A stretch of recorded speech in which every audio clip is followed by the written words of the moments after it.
Dinosaurs were and are a complex and phylogenetically diverse group of archosaurs, or ruling reptiles, with more theropod species alive today than there are of mammals. They include in their storied ranks the most massive animals to ever walk on land, in multiple categories. Theropods dwarf any non-dinosaur land carnivores. Some ornithopods were the biggest facultative bipeds by an absurd degree, reaching masses comparable to the very biggest fossil elephant relatives, essentially reaching the sizes of semitrucks. And sauropods? Oh boy. Describing them as land whales isn't literal, but it's a fair assessment of their body size. No other land animals have approached the peaks of Dinosauria in terms of body mass. Why? Today we're going to discuss the biomechanical, ecological, and dietary strategies that dinosaurs used to reach a near-mythical status in the natural history of planet Earth, using cutting-edge studies to inform our conversation.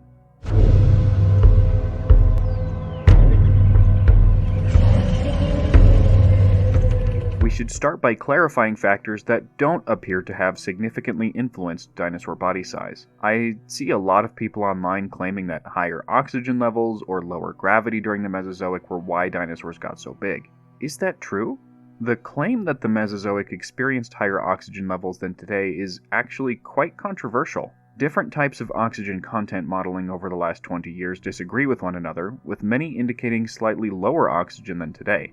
A 2016 study using a refined version of past methods found that the only part of the Mesozoic that may have had higher than modern atmospheric oxygen was the Cretaceous. Jurassic dinosaurs were already notably exceeding the sizes of any other land animals, with big apatosaurians reaching over 60 tons, so the oxygen claim seems unsupported by the current evidence. At any rate, dinosaurs' respiratory systems are far more efficient at oxygen processing than those of mammals, so they wouldn't need higher oxygen to grow bigger in the first place. What about the idea of lower gravity? Gravity is an attracting force directly proportional with an object's mass. The idea that gravity is the variable that controlled how land animals could get a max of 9 times the size compared to now requires evidence that Earth either multiplied its mass 9-fold or cut its diameter into a third since the end of the Cretaceous, a claim that isn't supported by anything, really. Sure, the KPG asteroid was about the size of Mount Everest, but it also ejected material into space with its impact, and it wouldn't have enough mass to radically change the biology of animals forever, at 0.02% the mass of the planet. This map from NASA demonstrates how certain areas of the planet have higher gravity according to the density of the materials in those locations. At best, the KPG crater would have slightly higher local gravity, but the impact displaced so much material that it's actually lower.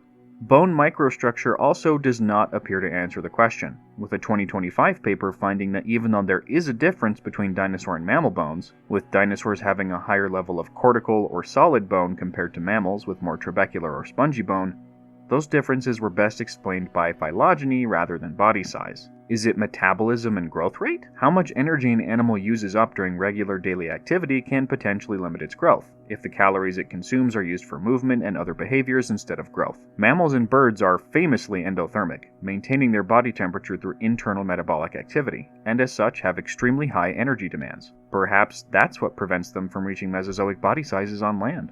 Except comparing dinosaur metabolism to mammals is a complex issue, one that involves a great deal of guesswork and comparing radically different physiologies even within Dinosauria. As a matter of fact, I'd argue that large dinosaurs exemplify so many types of morphologies and life histories that it would be best for us to go through them major group by major group, analyzing why they reached the sizes they did. So, let's do that. For some background information on how metabolism and body size are intertwined, here's a section from Debunking et al. 2023. Metabolic theory predicts that changes in growth rates are the predominant mechanism underlying body size evolution. Most somatic cells are body size invariant, indicating that the evolution of body size largely involves changes in the number of cells rather than their size. A larger number of cells translates to higher metabolic and mitotic activity per unit body mass, and thus accelerated growth. Essentially, there are two main ways to get huge, either by growing really quickly or maintaining growth for longer periods of time. Most studies indicate growth rate as the culprit, but dinosaurs may have done it differently. We'll start off with Ornithischia. Thyreophorans, the armored dinosaurs, are first up. This group includes some charismatic favorites, including Stegosaurus and Ankylosaurus, along with incredibly weird, less-known genera like Spicamelus, Chunkingosaurus, and Stegoros. Stegosaurus ungulatus, the biggest stegosaur, reached 5 to 8 tons at maximum size, comparable to adult bush elephants. Did it get big by growing quickly or by growing for a long time?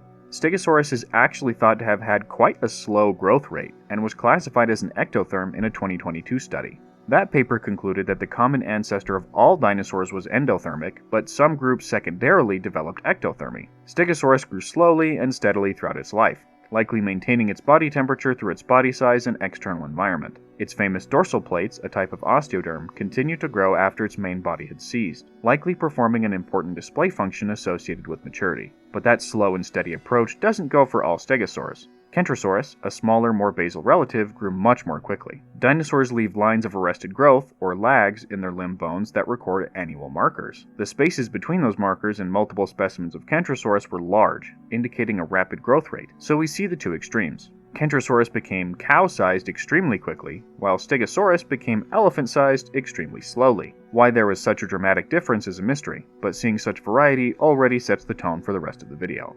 Ankylosaurs were low-slung, robust, heavily armored animals, divided into two main groups. Nodosaurs, which had thicker armor and bigger spikes, and Ankylosaurs, which had lighter armor but added club tails. Their histology wasn't studied until 2013, when Martina Stein and her team analyzed a number of specimens from both groups. They found that both Ankylosaurs and Nodosaurs grew very slowly, likely living a long time, and that they heavily remodeled their bones during growth. This was due to them taking calcium from their bones and repurposing it into osteoderms, which formed their iconic armor. They would have needed to eat large amounts of calcium-rich plants to replace that loss to their armor building, potentially supplementing with minerals obtained from bones, as we see in some modern herbivores like cows and deer. And an important note. This video is part of the Dinos vs. Cancer fundraiser, in which various paleo-adjacent YouTubers like myself, Creature Archives, and Goji Guy work to raise money for the Cancer Research Institute. The Cancer Research Institute focuses on research into immunotherapy treatments for cancer, helping the human body more effectively fight tumors. We're trying to reach $3,000 raised to fight cancer by December 14th, 2025, so any little bit you may be able to contribute will go a long way. Thank you for your support.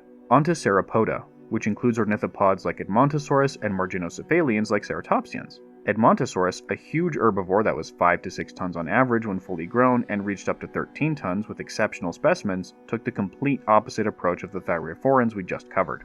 They reached full body size within 9 years after hatching, speedrunning their growth curves to reach elephant size in a third of the time it takes actual elephants. They must have required extraordinary amounts of food in order to fuel their manic growth strategy, especially considering that they're herd animals. A full herd of Edmontos would be an ecological tsunami for the local plant life. The smaller relative Maiasaura was similar, reaching skeletal maturity as a 3.5-ton 8-year-old, with extremely high mortality rates early on. They took the shotgun approach, producing tons of offspring and growing as quickly as possible to try to get to a size where predation wouldn't be as much of a problem. Big ceratopsians are some of the largest animals discussed in the video so far, with the biggest Triceratops and Torosaurus specimens hitting around 10 metric tons. A 2024 study found that Triceratops appears to have taken a middle-of-the-road approach, growing at a respectable speed for a long period of time and notably slowing down at adulthood. It didn't grow nearly as quickly as hadrosaurids, but it still gained mass fast enough that markers of slowed growth don't show up until sub-adulthood, at which point the animal would already be elephant-sized. It would constantly be eating, although I'm surprised its growth rate wasn't faster considering the small, fast Nanotyrannus and gigantic bone-crushing Tyrannosaurus it lived with. Perhaps its horns were better defenses than we think, allowing it to take its time reaching full size. Or something else is going on we don't understand. Onto Saurischia, the lizard-hipped dinos, a group that ironically includes birds, which secondarily evolved their fused pubis and ischium. Since every conversation about dinosaur maximum size starts with sauropods, let's go there first. Firstly, there is tremendous size variation within this incredibly diverse group. Shunosaurus was only about 3 tons. Brachiosaurus could reach 40 to 60 tons. Argentinosaurus was 80 to 90 tons, comparable to the largest humpback whales. A 2023 study found that 36 sauropod lineages independently evolved body sizes that surpassed those of any other terrestrial animal group. How did they do it? A 2022 study found that a rapid growth rate was an ancestral state in sauropods, so sauropodans had the potential initially to become gigantic over time. Another was food.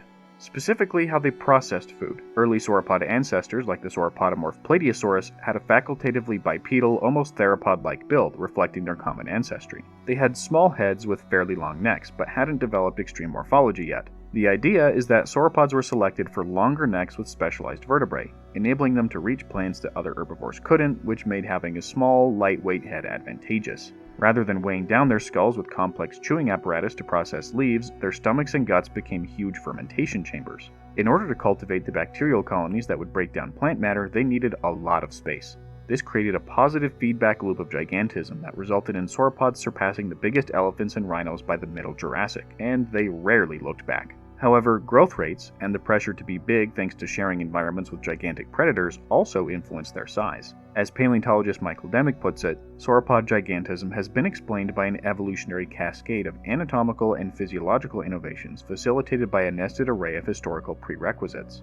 While this model explains the potential for sauropods to exceed the terrestrial body masses achieved by other lineages, there is no unifying feature or set of features that allowed sauropods to realize this potential dozens of times. In contrast, the potential for size increase seems to have been repeatedly realized upon their general bow plan in only a fraction of lineages, owing to a combination of ecological and life history factors that played out against various historical contingencies. Rather than citing a single factor, we should recognize that the ecology, life history, and food availability all combined in a repeated perfect storm over and over throughout the Mesozoic, creating a group that nothing on land has come close to since.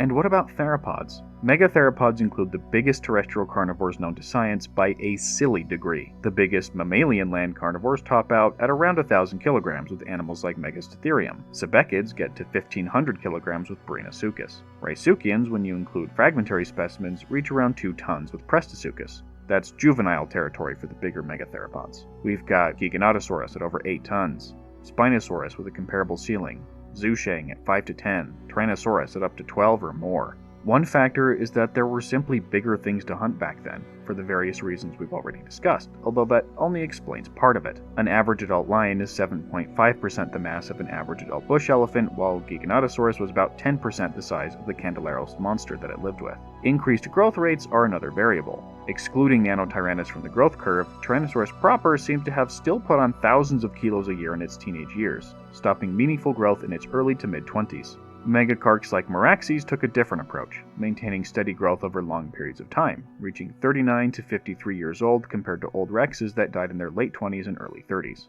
We should also take a moment to address mass estimates themselves in dinosaurs. On one end, massive overinflation of masses is absolutely possible by simply adding more soft tissue. Hutchinson et al. 2011 used 3D scans and modeling to arrive at a maximum mass of 14 tons for the T-Rex holotype, for example, with a realistic estimate at about 9.1 tons.